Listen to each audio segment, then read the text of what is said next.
let me show you a little game called Outer Wilds.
When I originally began writing the script for this video, I was planning on just making an unoriginal, oh, the game everyone keeps saying is good is actually a good game, and here's why.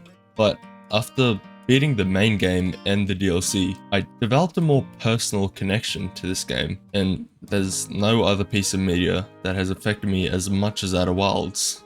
But before we can talk about that, I'm gonna say the same thing every other YouTuber has talked about Outer Wilds has. Please, for the love of God, if you respect yourself even an ounce, go play this game before watching. Outer Wilds is the most spoiler-heavy game out there because your progression in the game solely relies on information. Close out of this video and buy a copy of Outer Wilds. I'm not joking. Whoever you are, I promise you this game will not disappoint. Ooh, okay, now the adults can talk. When recommending Outer Wilds to someone, it's very difficult to describe the game very well, because like I said, mentioning even some of the mechanics can entirely ruin the experience with someone, which makes it very hard to incentivize a player to give the game a try. No matter how life-changing the experience is, they'll never know until they fully give it a shot. But going even deeper than that, what genre even is Outer Wilds? While I was writing my script, I came across this video titled What Makes Outer Wilds So Special by Tosca. It's a really good video, check it out. But in the intro, he mentioned that Outer Wilds is a lot of things. It's a puzzle game, an adventure game, a Metroidvania, even a Newtonian physics simulator. Outer Wilds is said to be an open world mystery about a solar system trapped in a time loop. But for reasons I will touch on more later, I believe that Outer Wilds is a game about the universe as a whole, and in turn, a game about everything, which makes it a game for everyone. But those who play multiplayer shooters religiously, or those who don't tend to enjoy single player or slower, more emotionally paced games, it might take a while for them to find their footing in the world of Outer Wilds. But I feel that anyone can gain and learn something from this game, and everyone should get the chance to experience Outer Wilds at least once in their lifetime. Now, I've already done a lot of yapping and gotten weirdly emotional over the game at this point, but we haven't even gone over any of the gameplay.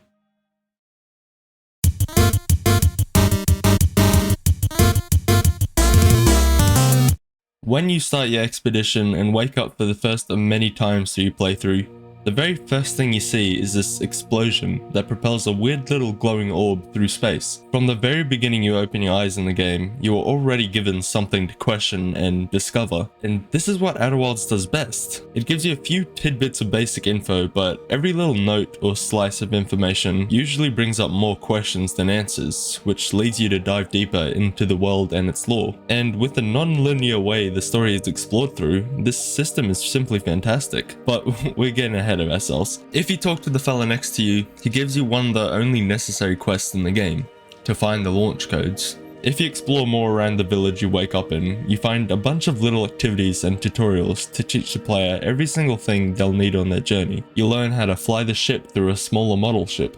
They learn how to use the signal scope to locate different sounds with the hide and seek minigame. Walking up more paths, you come across this little area which has a gravity cave that lets the player practice movement while in space and repairing the ship. And there's also a little spot that teaches you how to detect ghost matter and how to use the little scout. I didn't even know that the scout launcher was here during my first playthrough. After reading a little bit more Hearthian lore and a little foreshadowing to later mechanics and lore implications, we then come across the museum. And for being one of the first and pretty much only involuntary quests in the game, the museum provides a heap of lore and necessary information that plays a huge part in the story of Outer Wilds. Once you make your way upstairs to the observatory, you're asked by Hornfells, what is your plan once you're in space? There are a few answers that you can choose from. I'll meet up with the other explorers, I'll learn more about the Nomai, I'll go someplace no one has gone before, or simply, I don't know. Outer Wilds doesn't like to tell a player what to do, but your answer here feels almost important, personal even. What am I going to do? There's a whole solar system out there, where do I start? It doesn't matter what you pick. What matters is what this does to you as the player. Already you probably have so many questions about this world, and this small little piece of dialogue that you get only once in your playthrough sparks just a few more ideas what to do once you're free.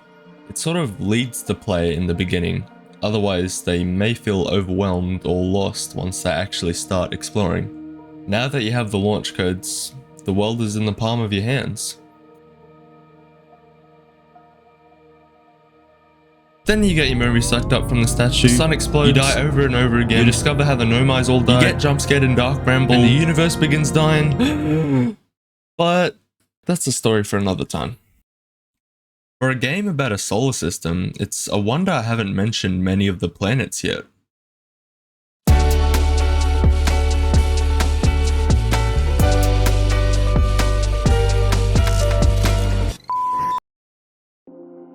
Other than the story, what makes Outer Wilds so attractive is easily all of its beautiful set pieces. Exploring each intricacy and gimmick of all the planets and searching every nook and cranny for all the information I can get brought out most of my wonder for Outer Wilds. But even though I had explored everything, what kept me coming back to these areas was the amount of personality that every single one of them holds. When you're chilling with Gabbro on Giant Steep, you can feel the wind and rain on your helmet. When you're sharing a marshmallow with Ryback on Brittle Hollow, you hear the meteors crashing around you and you can sense the danger of the black hole beneath you. When walking around Hearth, it feels homely and peaceful. And every planet doesn't just hold its own atmosphere, but their own mechanics as well. In the beginning, when I mentioned Outer Wilds as a physics simulator, I'm not wrong. Throughout the development of Outer Wilds, the devs have stayed true to actual physics principles, for the most part at least. And with how each of the planets work in their own quirky ways, this is actually insanely entertaining to see in-game. Outside of the smaller landmarks of the solar system, there are 5 main planets that I'm going to go over, beginning with Giant Steep. Giant Steep is the biggest planet in the solar system, and as such, it is one of the most unique. The entire face of the planet is covered in oceans, with many islands scattered throughout. You'll quickly find that it's ravaged with storms and groups of tornadoes that can pick up and throw these islands into orbit, right before they drop back down into the water. For a while, I considered it one of my favourite planets out of the bunch, and with the ambience of wind and crashing waves, and one of the chillest NPCs in the game, Giant Steep is easily one of the most memorable planets.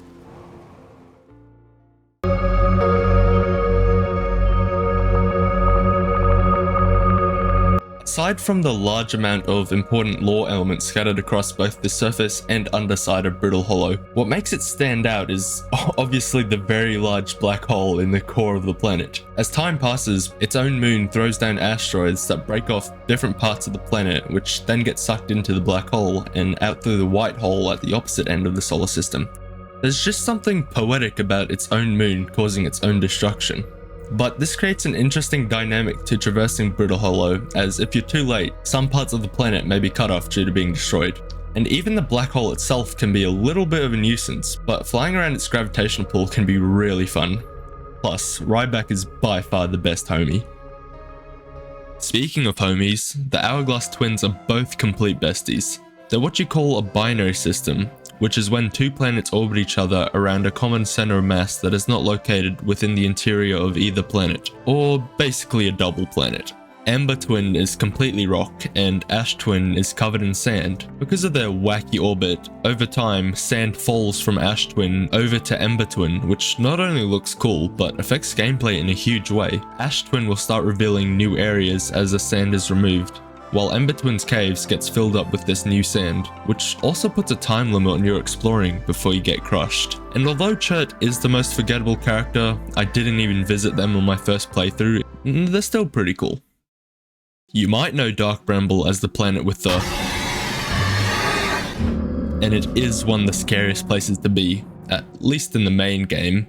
Yet it also has one of the most confusing mechanics in the game to discover for the first time. As you travel through Dark Bramble, it keeps getting bigger inside. Think of it as like the TARDIS from Doctor Who, or one of those Matryoshka dolls, but in reverse. And trying to sneak all the way through Dark Bramble during the end sequence of the game is one of the most tense moments in my whole gaming career. And Feldspar? Well, he's just a silly, goofy guy.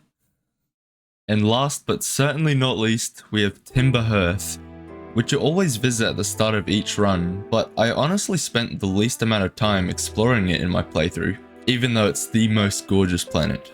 Apart from the Hearthian village and all the Nomai ruins scattered about, there still is a whole bunch of empty space lying around.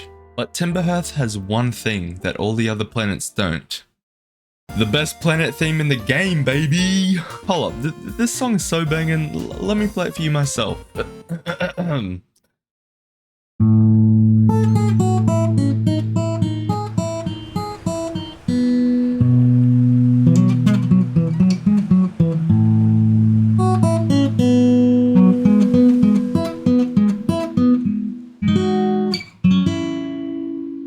Actually, the whole soundtrack for this game is spectacular. Let's talk about the music.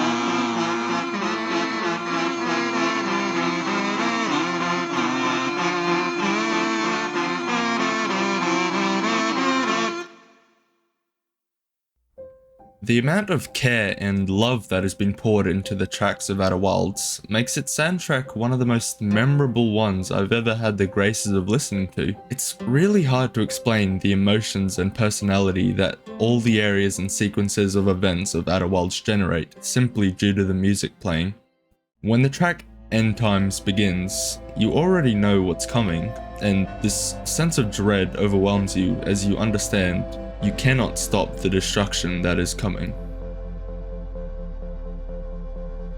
But just as much as the music and sound play a huge part in the feeling of the game, so can the silence. All throughout most of your time exploring, you'll be traveling through space, and although there is a space theme, most of the time it'll just be silence with nothing but your ship's thrusters and your character's breathing filling the air. The emotions that you get in this empty void of space is an experience. It's lonely. Dark. The way the Outer Wilds soundtrack personifies and represents the personality of the entire game all through the instrumental choices alone is almost perfection. The guitar, present in most tracks, with its bright and harsh timbre, along with being played in combination of both high and low pitches, as well as short and sustained notes, complement all of the pieces in which it is played in with a gorgeous contrast. But all of the other Hearthian instruments together do something very unique for a game like this. Ryback's banjo, Feldspar's harmonica, Gabro's flute, Eska's whistling, Chert's drums. All of these instruments feel very rustic and human. They're old school. For a game about space, you'd think that these instruments would be very out of place, but for Outer Wilds, they fit in perfectly. The entire look and aesthetic of the Hearthians' technology and architecture, and even extending to your spaceship and spacesuit, all have a very handmade look, and really gives the feeling that they were built with bits of wood and tape. For world building and purely decorative statements, this makes the Hearthians seem more interesting as a species to how they can achieve space travel with such limited architectural evolution. But even more so, this adds to the sense of danger and the feeling that you are underprepared for your journey. And with the instruments previously mentioned being chosen for such a big part of the soundtrack, it seriously complements the direction the designers were intending and helps it all feel more complete, like the last piece to a jigsaw puzzle. And with all these old school instruments, when it is needed, other instruments are used to identify the spacey futuristic themes that are still present. Other tracks that are supported with both synths and very deep vocals really give you a sense that this is still a world that is yet to be explored. And Solanum's instrument at the end of the game being a keyboard really adds to the contrast between the Nomai and Hearthians technology. Okay, now Music Nerd tab is finished, I would just like to remind you all again, for those who have not played the game, we are about to get into the story, so if the game has interested you at all, at any point, go away, leave. Play the game and don't come back until you finished, please. Recently, one of my friends was interested into the game and decided to watch a whole hour-long lore breakdown of the game, and now hates himself for spoiling it. Please, I hate to bother, but I would feel so sorry if you missed out on enjoying this game because of my video. Thank you. Other than the lore and all the physics and that I've talked about, the game really is just a big walking simulator with the story at the forefront. And yes, it is technically a puzzle game, but unlike games like, say, Portal, instead of using basic problem solving to progress in the game, it all comes from using what information you've gathered to figure out your own solution. The whole game can be completed in your first 5 minutes, but to discover what you need to do to beat the game, it takes you tens of hours of discovering and searching. Now, I'm not going to explain every little minute detail of the story and really get into the nitty-gritty of everything, since that will probably double the length of this already long video, but I will explain a brief overview of the story just to catch us up to speed. So, basically, in a nutshell, simply, the story goes a little something like this. One Nomai clan discovered a signal that seemed to be older than the universe, so they zapped themselves over there, but uh-oh, their ship got stuck in Dark Bramble, so it sent out 3 little escape pods that all landed in different planets of the solar system. They began building civilizations and researching this new solar system. They understood a bunch of quantum physics thingamabobs and black hole, white hole rinky-dinks, which I'm not going to explain, but they begin doing some thinking about how to find the eye of the universe they were searching for in the beginning. But the likeliness of sending out a probe at the right trajectory to find it is rather low. All they really needed was time. And thankfully, they discovered that sending an object into a black hole allows it to exit out of the white hole sooner than it enters. Just a bunch of wacky science mumbo jumbo, I guess. So with this info, they need a significant amount of energy in order to time travel back in time a whole lot. And they need to do this to launch a probe out over and over again while time looping and whatnot. So they begin constructing the sun station to harness the power of the sun by artificially making it go supernova. But at the same time, they also make these masks that link with these statues to contain and carry on your memories, which I don't really know how it works, but like, okay. So with the sun station, they attempt to make the sun go boom, supernova, right? But it failed at that. Later, the Nomai investigate this new comet entering into the solar system, and they all fucking die. Luckily though, the sun and the whole universe actually begins dying way into the future after the Nomai die, which is the time you come in. So the sun explodes, which supernova, activates the Ash Twin project. Black hole, white hole time travel happens with the memories and this GPS they made to track the coordinates of the eye of the universe, and the probe cannon is activated over and over again millions of times, leading to the signal from the eye of the universe being found. Whew, that was all a mouthful. So you come in, search around a bit, your memories are now carried backwards through time, and you figure out where to find the eye. So I guess it's now time for my favorite part. Wait. First, I guess we'll go over the DLC. Echoes of the Eye is something special. Not just because of the amount of content it adds to the game, but even how perfectly it intertwines with the story of the base game. The DLC adds a new hidden area into the game called The Stranger, and although it fits perfectly into what was established in the main game, it switches up so many of the mechanics while somehow making it still feel like Outer Wilds. When previously you'd have to go around the whole solar system reading many pieces of text from the Nomai and solving puzzles with your quantum knowledge and all the other various elements you were taught, Echoes of the Eye forces you to learn completely new ways in which to think about its puzzles. Many areas are manipulated through the use of light, and this opens up a whole new part of the game that you wouldn't have noticed before. Previously throughout the game, sure, your torch was there, but unless you're in the pitch black, you never would have needed to depend on it. But in the DLC, this little flashlight is your best friend. And this music, oh my god, the music. If you thought the music was good before, just listen to the DLC soundtrack. But as I was saying, all of these new things really makes it feel like this is a whole new experience. And playing this right after beating the game really felt like I was learning Outer Wilds for the first time all over again. And honestly, although the DLC feels like it doesn't have as much as the base game, which it shouldn't, it's just extra content, I still spent the same amount of time beating the DLC as I did the base game, which I don't know if it's just because I really enjoyed my time in the Stranger, or if maybe the puzzles were just harder, but yeah, there you go I guess. Like I was saying though, the way the story of the DLC fits into what was already established, while not only making complete sense, but adding so much more depth to the story is fabulous. Basically, throughout the DLC you uncover new lore pieces through these slide reels, and these do what the text did previously, but make it seem super cool and unique to the Stranger and the Elks as a species, which is the name of these little guys, owls and elks, get it?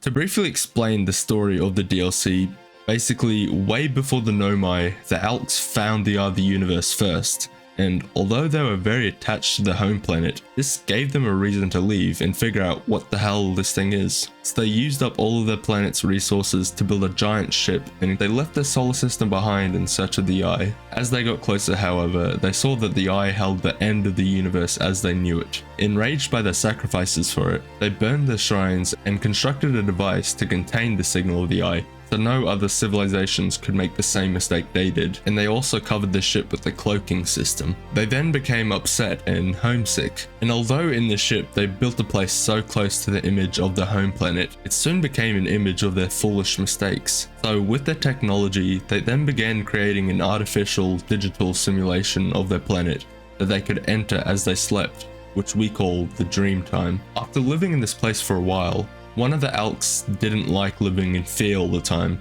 and believed the Eye might be more than meets the eye. Get it? Anyways, he wakes up and goes to turn off the device containing the Eye. For the main lore, this is why the Nomai found the signal for a small time and then couldn't find it after that, which is pretty cool. But as he was doing this, all the other Elks caught him and they got big mad, you know, big cranky. So they constructed a jail cell for him and put it underwater so no one could free him. But not only that, they built a cell in the Dreamtime to trap him in too, so him being stuck in the Dreamtime with no way out means he's stuck alone for eternity. Kinda fucked up, not gonna lie. But that's basically the main lore of Echoes of the Eye, and adds a whole heap of story elements and details that perfectly fit in and combine with the base game. So the entire objective for the DLC is to figure out the Stranger, the simulation, and eventually help the prisoner escape. As I mentioned before, light is one of the most important mechanics here, and this is especially true when you enter the Dreamtime, because this shit is dark. And honestly, the DLC really turns Outer Wilds into a horror game. Now here, to solve puzzles and access areas, you need to figure out where to put your light and where not to put it, and sneak past the Elks, which is not only spooky, but it's just so different to the base game. So exploring more lore both on the Stranger and in the Dreamtime allows you to discover these glitches in the simulation, like jumping off in the raft during these tunnels allows you to pass through the bottom, and dropping your lantern and walking away allows you to enter the Matrix. So using these glitches, you unlock the prisoner's sarcophagus and find him down all alone, and he may seem a bit scary, but you chill with it. With his stuff, he shows you his story and asks you to show him yours. After showing that his efforts allowed the Nomai to discover the Eye and continue the journey, he gives a little squeal and he dips. Following him up, you find footsteps coming out of the sarcophagus down to the lake. Looking into his stuff one more time gives you his last message to you.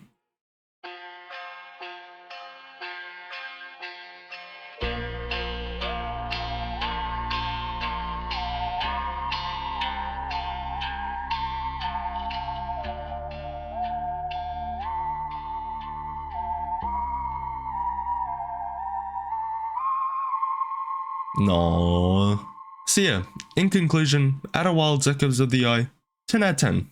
Would recommend. But now, returning to our regularly scheduled program, let's do the little title screen thing with the explosions and stuff.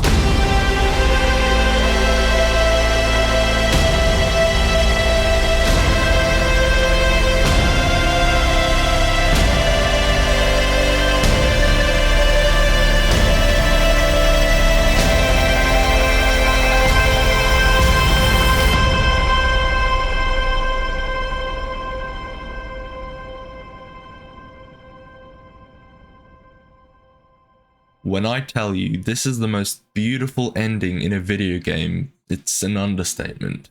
The action and mystery that happens in such a small amount of time during the finale is overstimulating. But before I get ahead of myself, let's just go over the sequence. So after unraveling all of the solar system's mysteries and eventually sliding all of the pieces of the puzzle together, it all makes sense. You wait patiently as the sand of Ash Twin is lifted, revealing the ruins underneath. You wait near one of the teleportation pads as the Ember Twin's orbit approaches. Right as the planets align, you enter the recently formed black hole and are teleported to the Ash Twin project, inside the center of the Ash Twin. Here, you deactivate the gravity field, release the holding cell, and snatch the warp core contained inside. Now with the warp core disconnected from the Ash Twin project, there is no failsafe to create another time loop. For the first time in the game, there is no wake up button.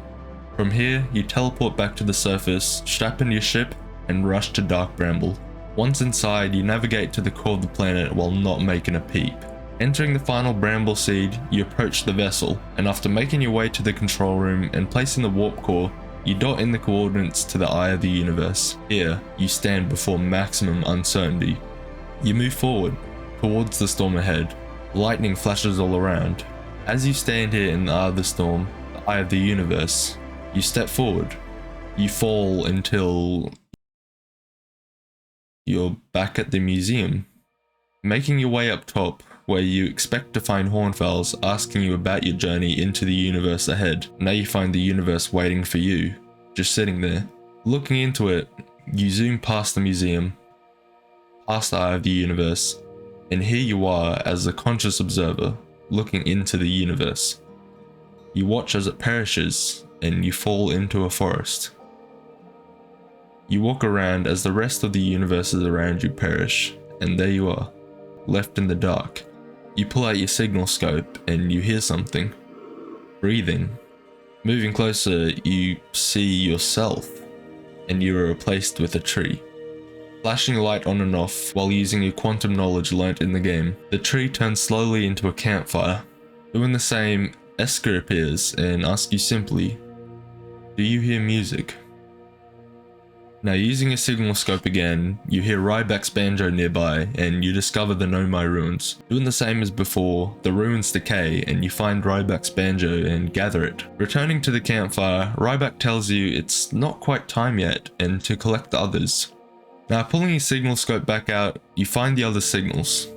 To collect church drums, you zoom into your signal scope and find it flying through and around the stars. To collect Gabro's flute, you find his poem that he left leading you between trees until it points up, and you find it lying in his hammock above the trees. Finding Feldspar's harmonica, an anglerfish jumps out at you, and you find it lying on a tree stump with jellyfish floating all around it. To find Solanum's piano, you find Nomai skeletons gathered around a tree stump, pointing up at a star in the sky. Flashing your light, they each get on top of each other one by one until they are replaced with a Nomai ship. You enter the ship and set sail, and as soon as you're close enough, the star is replaced with a Nomai mask. And if you complete the DLC and then went to beat the game, you can now collect the Prisoner's Instrument as well. You find an Elk gravestone surrounded by trees, and looking behind you, a stage with Elk instruments appears with one of their dials on it. Turning it in a style much like their show reels, it shows the grave opening up. Entering the grave, you drop into a room with paintings depicting the Elks, the Hearthians, and the Nomai. Blowing out each of the respective candles removes the people from their paintings and opens up the door behind you. Through the door, you find a mirror, and blowing out the candle in front of it shows a dead Elk behind you. However, looking back, it is replaced with the Prisoner's Instrument. Now, after collecting all the traveler's instruments, you return to the campfire. And so, everyone playing one by one, the smoke from the fire begins creating a new world, a new universe, full of uncertainty, and you jump inside.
Yeah, that was a lot. Now, it's clear that a lot of the information in the ending is meant to be up to your own interpretation. And for a simple, straight to the point answer on my own interpretation of the ending, I believe Outer Wilds is an analogy for leaving oneself behind and exiting as a new person, whether it be entering a new phase in your life or a big change in your life that affects you greatly. Outer Wilds explores a lot of themes throughout many different parts of the game.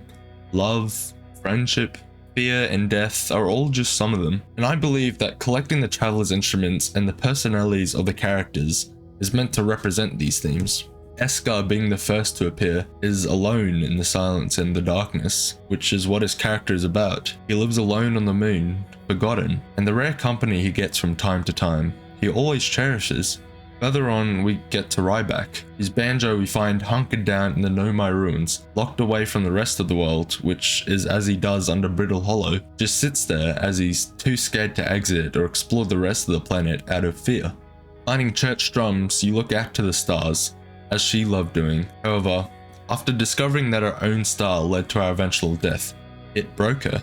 Yet, they were still so beautiful. Gabbro, knowing more than anyone else as he was also in the time loop and dying over and over again, knows everything is okay. He was just having fun. The anglerfish jumping at you while finding Feldspar's harmonica obviously represents him being stuck in Dark Bramble, and the fear from those anglerfish is unmatched. But throughout his dangerous stunts that led him to crash in Dark Bramble, at least he got the chance to stop and smell the pine trees along the way. And Solonym, the Nomai reaching up to the stars, is representative of their hunger for exploration, and although they're dead now, they're still here to witness the end of their journey. And last but not least, the prisoner, whose people, in essence, dug their own grave to find a misled promise, and so they hid themselves away. And here, hidden underground, you get your last scare from the Elks, but there was really nothing to be afraid of after all. At least, these are my own thoughts on the ending of Outer Wilds, but a lot of my same ideas aligned with this video I found while scripting from Steve perspective, and for a more detailed analysis I would definitely recommend checking out his interpretation, and all of his other content is great too, link to the video in the description. But to sum it all up, I just want to play this clip from the ending of his video. What Outer Wilds is saying in its subtext, at least as I see it, is that by confronting ourselves with all that we can possibly be, we become free to become whatever version of ourselves we want to be. As I understand the game, one of its core messages is to be a conscious observer of one's own self and to be aware that we can, metaphorically, kill the self that we are at every time and replace it with any other. It's the existence precedes essence thingamajig. It's a message of empowerment. It's a message of ultimate freedom. That's the good news. One eye reached out. 2 eyes shuddered away. 3 eyes ventured to seek it out. And 4 eyes observed it conclude. From the first time I played, I fell in love with it, and after I beat the game and the credits rolled, I missed it. Already, I wanted to play it again. I loved the game so badly, please let me play it again. But I couldn't. Outer Wilds is a game you can only play once. It is a once-in-a-lifetime experience. People always question whether or not video games are art, and although I've always stood by that statement, Outer Wilds has solidified that for me even further. Throughout the game, and especially the finale, Outer Wilds explores many themes. Change, death, friendship, loneliness, curiosity and uncertainty, among other things. And for such an insignificant solar system in the grand scale of the universe, much like our own, it made me feel something significant. There is so much more in this game, little things that just aren't important but are just cool, and things that were unique to my playthrough that I just want to mention them so I don't miss anything in this video. But that's okay. This video has been my pride and joy to work on for the past many months of my life, and Outer Wilds is my favorite game of all time. So take this video as my tribute to Outer Wilds, my gift and my pleasure. But I believe we've reached the end of our journey, so thank you for coming along.